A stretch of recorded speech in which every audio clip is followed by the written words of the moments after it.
इस वक्त की बड़ी खबर, जहां मुख्यमंत्री आतिशी की पहली तस्वीर सामने आई है।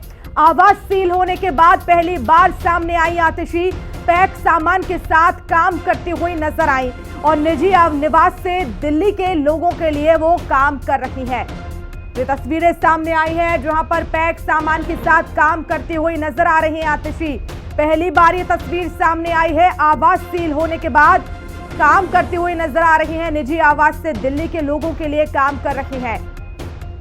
तो ये तस्वीरें साफ तौर पर आप देख सकते हैं टेलीविजन स्क्रीन पर, जहां पैक सामान नजर आ रहा है तो दूसरी तरफ आतिशी फाइल चेक कर रही हैं। फोन पर बात करते हुए अधिकारियों को दिशा निर्देश दे रही हैं। पहली बार नजर आई हैं क्योंकि सीएम आवास सील हुआ है और उसके बाद ये तस्वीर सामने आई। तो निजी आवास से ही दिल्ली के लोगों के लिए वो काम कर रही हैं। और दिल्ली से ही अगली बड़ी खबर, जहां आप सांसद संजय सिंह का बयान सामने आया। चुने हुए सीएम का अपमान हो रहा है, दिल्ली की जनता का अपमान हो रहा है। सीएम आवास पर बीजेपी कब्जा चाहती है और एलजी ने सामान घर से बाहर निकलवा दिया। संजय सिंह ये आरोप लगा रहे हैं। जिस तरह से पूरा ही घटनाक्रम देखने को मिला, सीएम आवास सील हुआ, उसके बाद संजय सिंह ने क्या कुछ कहा, सुनिए। दिल्ली के मुख्यमंत्री आतिशी जी को रविवार को चाबी दे दिया था, उसमें उनका सामान रखा हुआ था, तो किस अधिकार से दिल्ली के एलजी ने उनका सामान बाहर कराया, फिकवाया? आप भारतीय जनता पार्टी के साथ मिलके, एक पार्टी जो 27 साल से हार रही है उस पार्टी से मिलके, एक पार्टी जिसका दिल्ली में विधानसभा के चुनाव में एक नहीं तीन बार गर्त में मिल चुकी है, उसके साथ मिलके आप मुख्यमंत्री आवास पे कब्जा करना चाहते हैं और इसके लिए एक महिला मुख्यमंत्री को आप सीएम हाउस से निकाल देंगे, उसका सामान फिकवा देंगे। दिल्ली सरकार की दर्जनों कामों को अफसरों द्वारा एलजी साहब ने रुकवाया और कई बार जब हमने इस बात के लिए एलजी साहब को पत्र लिखा तो एलजी साहब कहते थे नहीं, ये डिपार्टमेंट तो आपके पास है, ये तो चुनी हुई सरकार का विभाग है, इसमें मैं क्या कर सकता हूं। ये कई बार ये सवाल आया। बुजुर्ग लोगों की पेंशन को रोका गया, अस्पतालों के अंदर डेटा एंट्री ऑपरेटर्स को निकाला गया, मोहल्ला क्लिनिकों के अंदर मुफ्त टेस्ट रोके गए, पानी सीवर के कामों के लिए पैसा रोका गया। जब भी एलजी साहब को लिखा, कहा गया अरे ये विभाग तो आपके पास है। अरे भाई, विभाग तो हमारे पास है मगर अफसरों का कंट्रोल तो आपके पास है। कठपुतली की तरह तो आप अफसरों को नचा रहे हैं और इसका एक सबसे बड़ा उदाहरण कल पूरे देश को मिल गया।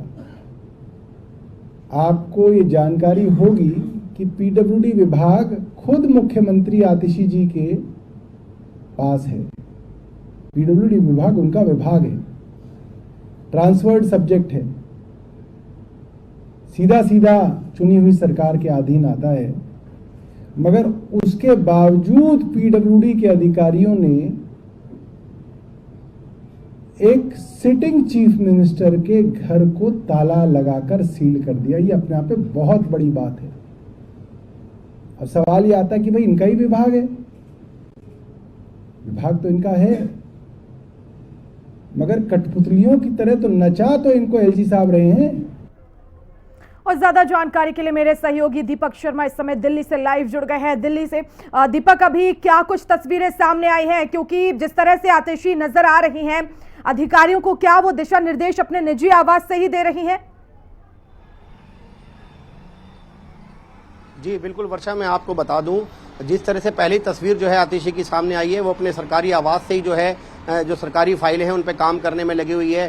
सामान उनका आप देख सकते हो तस्वीर में, जो पैक सामान पड़ा हुआ है, जो कि सीएम हाउस पे जाना था, लेकिन वो सामान वापस लौटकर यहाँ पर आ गया है। लेकिन इस बीच आतिशी जो है उनका साफ कहना है कि जो दिल्ली की जनता के लिए जो काम है वो नहीं रुकेंगे, वो फाइलें जो भी पास होनी है वो काम चलते रहेंगे।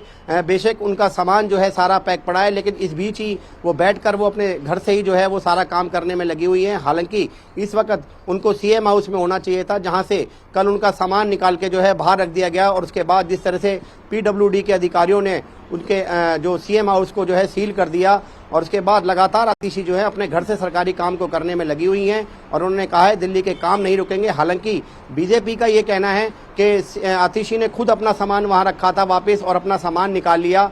एक तरफ सूत्रों से ये भी खबर आ रही है कि किसी बीजेपी के बड़े नेता को जो है वो जो सीएम हाउस जो है वो जगह देने की कोशिश की जा रही है, कि वहां पे बीजेपी का कोई बड़ा नेता जो है उसको आवंटित कर दिया जाएगा। वो इस तरह की जानकारी भी अभी सामने आ रही है। हालांकि एक तरफ एलजी ये कह रहे हैं कि जो प्रक्रिया है वो प्रक्रिया पूरी होने के बाद जो है आतिशी दोबारा उस घर में जा सकती है और वहां पे रह सकती है। देखना होगा कि कब तक आखिर ये प्रक्रिया पूरी होती है और जो आतिशी है अपने सीएम हाउस पर पहुंचती है दोबारा। बिल्कुल, लेकिन अभी क्योंकि लगातार देखिए दीपक इस पूरे ही मामले में बयानबाजी हो रही है, हमने देखा कि आम आदमी पार्टी ने भी कई आरोप लगाए, इसका पलटवार बीजेपी ने किया, लेकिन अब आगे क्या? क्योंकि आम आदमी पार्टी ने ये कहा है कि ना हम रुकेंगे ना हम डरेंगे, और कोई हमें कितने भी डराने की कोशिश करे हम थकेंगे भी नहीं। तो क्या इसी तरह से आगे भी काम करते हुए नजर आएंगी आतिशी? जी वर्षा, मैं आपको बता दूं, अभी कुछ देर पहले सौरभ भारद्वाज ने एक प्रेस कॉन्फ्रेंस की और जानकारी दी कि एलजी साहब जो है लगातार दिल्ली सरकार के कामों में बाधा डालने में लगे हुए हैं, जबकि दिल्ली में कानून व्यवस्था जो है वो पूरे तरीके से चरमराई हुई है। आए दिन हत्याएं, रेप, मर्डर, लूटपाट, इस तरह की घटनाएं सामने आ रही हैं। एलजी साहब कभी दिल्ली के पुलिस कमिश्नर से जो है वो संज्ञान क्यों नहीं लेते, उस पे काम क्यों नहीं करते? वो हमेशा दिल्ली सरकार के काम में ही बाधा डालते क्यों नजर आते हैं? क्यों वो छोटी बातें इस तरह की कर रहे हैं? इस तरह का ओछापन जो है वो एलजी साहब कर रहे हैं। जिस तरह से बयानबाजी हो रही है, अब देखना होगा कि आगे ये क्या नया मोड़ लेता है। आप बने रहिएगा, मैं लौटूंगी आपके पास। और बड़ी खबर, थोड़ी ही देर में दिल्ली कैबिनेट की बैठक, और इस बैठक में कई बड़े निर्णय लिए जा सकते हैं। दिल्ली सचिवालय में ये अहम बैठक होगी, सीएम आतिशी की अध्यक्षता में ये बैठक होने वाली है। तो बड़ी बैठक होगी और कहा जा रहा है कि इसमें बड़े निर्णय लिए जा सकते हैं। दिल्ली सचिवालय में ये अहम बैठक होने वाली है। अब देखना होगा कि कौन से बड़े फैसले होंगे जो आज सीएम आतिशी लेंगी, क्योंकि ये बड़ी बैठक मानी जा रही है। उन्होंने कहा कि जो भी घटनाक्रम चल रहा है, लेकिन दिल्ली के काम नहीं रुकेंगे, जनता जो है वो इससे प्रभावित नहीं होगी, जनता को तमाम जो सौगातें देनी है वो दी जाएंगी। तो बड़ी बैठक होने वाली है और आज देखना होगा कि क्या बड़े फैसले लिए जाएंगे। और वहीं झारखंड के सीएम